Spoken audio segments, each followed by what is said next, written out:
मेरा मुल्क मेरा देश मेरा ये वतन, शांति का उन्नति का प्यार का चमन।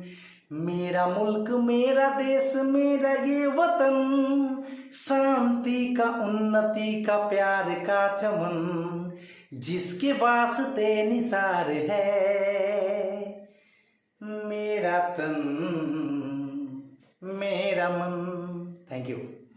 आज की इस वीडियो में हम लोग बात करेंगे class 11th exercise 1.5 question number भी 5। चलिए क्या बात है, एक्सरसाइज नंबर 1.5 और क्वेश्चन नंबर 5। चलिए इसमें क्वेश्चन बोला है कि ए यूनियन बी का कॉम्प्लीमेंट का वेन आरेख खींचे। कहिएगा सर इसको क्या बोलते हैं? कॉम्प्लीमेंट। अंग्रेजी में, हिंदी में पूरक बोलते हैं। ए यूनियन बी का पूरक, ए यूनियन बी का पूरक का वेन आरेख खींचना है। तो चलिए सबसे पहले हम एक आयत बनाते हैं जिसको यूनिवर्सल सेट कहते हैं मैथ्स में। ये आयत हो गया आपका एक रेक्टेंगल जिसको कि यूनिवर्सल सेट कहते हैं। और सेट ए और सेट बी का जिक्र है तो हम इसके अंतर्गत दो सेट बनाएंगे। ठीक है, चलिए दो सेट बन गया। अब ए यूनियन बी के बारे में आप लोगों को पता है, ए यूनियन बी का मतलब होता है कि उसमें ए और बी का टोटल सदस्य आ जाता है। तो अगर हम ए यूनियन बी को दर्शाना चाहें, अगर हम ए यूनियन बी को दर्शाना चाहें तो क्या होगा स्टूडेंट्स? ए का टोटल सदस्य आ जाएगा और बी का टोटल सदस्य आ जाएगा। ये जो रंगा हुआ क्षेत्र है वह ए यूनियन बी को दर्शाता है। ए यूनियन बी के बारे में आप लोग 1.4 में पढ़े हैं। ए यूनियन बी एक ऐसा समुच्चय है जिसमें ए तथा बी के सभी सदस्य आ जाते हैं। तो अब ए यूनियन बी को अगर दर्शाना होगा वेन आरेख के जरिए तो यही आंसर हो गया। ये लाल कलर से जो पेंट किया हुआ क्षेत्र है वह ए यूनियन बी को दर्शाता है। लेकिन मेरा क्वेश्चन ए यूनियन बी नहीं है, मेरा क्वेश्चन ए यूनियन बी का कॉम्प्लीमेंट है, डैश है। और आप जानते हैं कि किसी सेट का कॉम्प्लीमेंट होता है उसको यू में से घटा देते हैं। याद करिए, A dash U minus A, B dash U minus B. यानी जिस सेट का हम कॉम्प्लीमेंट ज्ञात करते हैं, पूरक ज्ञात करते हैं, उसको यू में से घटा देते हैं। तो जब हम ए यूनियन बी का कॉम्प्लीमेंट ज्ञात करने चले हैं, इसका मतलब है कि हम इस लाल वाले भाग को यू में से क्या कर देंगे? घटा देंगे।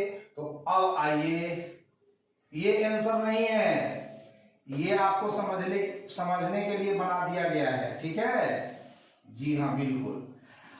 अब ये यूनिवर्सल सेट है, ये आपका सेट ए है, यहां लिख दीजिए सेट ए, यहां लिख दीजिए सेट बी, और ये है आपका सेट बी। ठीक है, अब ए यूनियन बी का होल्डेंस को दर्शाना है, ए यूनियन बी का कॉम्प्लीमेंट को दर्शाना है। तो हमने क्या किया, ए यूनियन बी का कॉम्प्लीमेंट, इसका मतलब हम यू में से ए यूनियन बी को घटा दिए, तो इसको तो घटा दिए। तो अब हमारा कितना बचेगा? अब हमारा बचेगा, स्टूडेंट्स बता रहे हैं आपको पेंट करके, ये बचेगा, ये बचेगा, ये बचेगा, बिल्कुल ये बचेगा। ठीक है, यही रंगा हुआ जो जगह है वह हो गया क्या? ए यूनियन बी का कॉम्प्लीमेंट। तो ये आपका आंसर हो गया इसका। ये आंसर नहीं है, ये ए यूनियन बी को दर्शाता है और हमें ए यूनियन बी का कॉम्प्लीमेंट दर्शाना था। तो जो रंगा हुआ था उसको छोड़ दिए और बाकी को पेंट कर दिए। चलिए अब इसका क्वेश्चन नंबर हम सेकंड पार्ट देखते हैं। 5(2) में A dash intersection B dash है। चलिए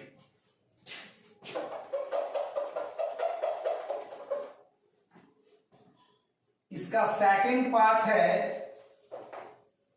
ए डैश इंटरसेक्शन बी डैश, मतलब ए का कॉम्प्लीमेंट इंटरसेक्शन बी का कॉम्प्लीमेंट। याद कीजिए, आपको डिमॉर्गन्स लॉ बताया गया है। A dash intersection B dash student A union B का होल डैश के बराबर होता है। ए यूनियन बी के होल डैश का डायग्राम आपके सामने बना हुआ है। इसका मतलब ए डैश इंटरसेक्शन बी डैश का जो वेन आरेख होगा वह सिमिलर होगा ए यूनियन बी के डैश के बराबर, तो यानी इसका डायग्राम भी यही होगा। यानी जो चित्र आप 5 का फर्स्ट के लिए खींचेंगे वही चित्र, वही डायग्राम, वही वेन आरेख आपका 5 का सेकंड के लिए भी होगा। अब आ जाइए 5 का थर्ड में, 5 का थर्ड में आ जाइए। 5 का थर्ड में बोला हुआ है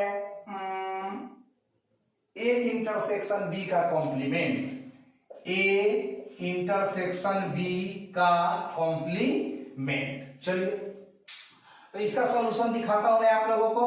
सबसे पहले तो एक रेक्टेंगल बनाएंगे, सबसे पहले एक रेक्टेंगल बनाएंगे। ये यूनिवर्सल सेट है। यूनिवर्सल सेट का मतलब सबसे बड़ा समुच्चय, ठीक है, बाकी सेट इसका सबसेट होगा। अब इसके अंतर्गत ए सेट बना लेते हैं, ये ए सेट है, ये बी सेट बना लेते हैं, ये बी सेट है। अब ए इंटरसेक्शन बी को कौन डिनोट करेगा भैया? ए इंटरसेक्शन बी को कौन निरूपित करेगा? तो ए इंटरसेक्शन बी को निरूपित करेगा। ए इंटरसेक्शन बी का परिचय पात्र है आप लोगों को। ए इंटरसेक्शन बी का मतलब ए और बी में कॉमन हिस्सा, तो ए तथा बी में कॉमन हिस्सा मैं समझता हूं कि यही तो है, ये ना उत्तल लेंस से मिलता जुलता आकृति है। फिजिक्स में आप लोग पढ़ते हैं उत्तल लेंस, अवतल लेंस, तो ये उत्तल लेंस से मिलता जुलता आकृति है। ये आपको ए इंटरसेक्शन बी को दर्शाता है। चलिए, लेकिन हमें ए इंटरसेक्शन बी का डैश चाहिए, कॉम्प्लीमेंट चाहिए। तो कॉम्प्लीमेंट चाहिए भैया, ये आपका आंसर नहीं है। 5 के 3 का ये आंसर नहीं है, ध्यान रखिएगा। आपको समझाने के लिए ये आकृति बनाया गया है, बशर्ते कि आपका आंसर इसमें होने वाला है। ये यूनिवर्सल सेट है, ये सेट रहा आपका ए, ये सेट रहा आपका बी, और जितना इसमें पेंट किए हैं उसको छोड़ के अब बाकी को पेंट कर दीजिए तो आपका हो जाएगा ए इंटरसेक्शन बी का कॉम्प्लीमेंट। तो चलिए अच्छे से पेंट कर लीजिए, बस उस उत्तल लेंस को छोड़ देना है ना।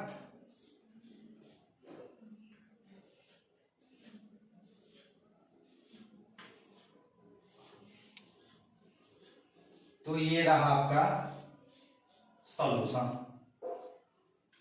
ये रहा आपका सॉल्यूशन। जी हाँ, ये रहा आपका सॉल्यूशन। हो गया, हो गया। तो ये दर्शा रहा है किसको?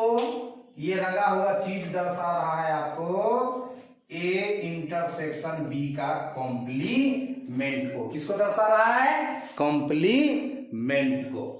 अब इसका चौथा भी है, चौथा भी है, इसका चौथा भी है। 5 का 4 भी है।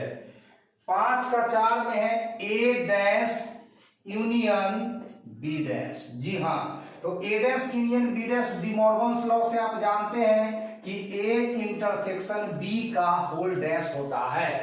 कहां से?